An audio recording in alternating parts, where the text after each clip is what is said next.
He tuatahitanga mo etahi kapa haka o te arawa I tū ki te whatarangi nui o te Maeva Nui ki roto o Rarotonga. Ko tū hoki tētahi o ngā kapa haka tau tohito o te matatini ara a whangara mai tawhiti. Ara kia rena no ai te taukāia o te whanaungatanga I Wainganui I ngā Māori o Aotearoa nei me ngā Māori o Te Pukarea. Kei a Mania Clark Mamanu tēnei pūrongo.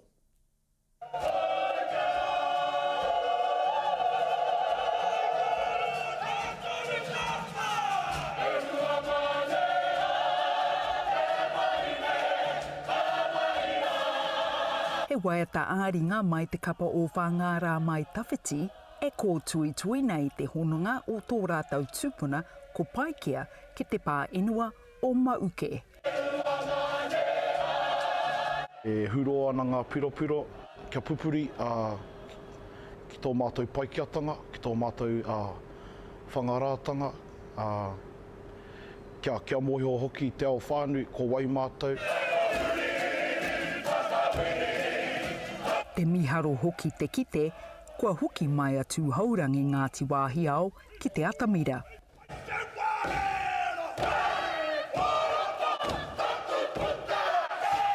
Tino pai te wairua I muri mai tā mātou tū. Ko te whakaro ia, I waiho katoa ki te atamira, I tuku I te aroha, I tutu ki te kaupapa.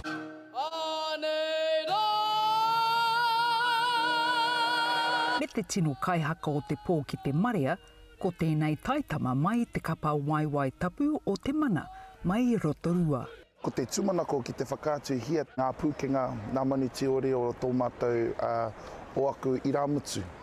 Koera te tō mātou whainga I te rā I a mātou e tū I Napo. Hea ai, kia kite ngā ui ariki me ngā ui mataiapo me te marea ki ngā pūkenga o tō mātou nei rupu. Me te kapa tauhou tuarua no te waka o te arawa, ko te hekenga ārangi.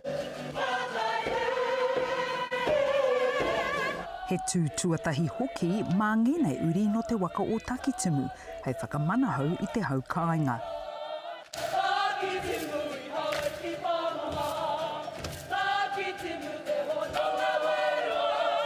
Ka whakatairanga tonu ngā kapahaka I te Maria I ngā whakatairanga o te wiki, tai noa ki te rā Utianga River, ka tū a te rāhoroi nei. Mania Clark Mamanu, atu I Rarotonga, Te Karere.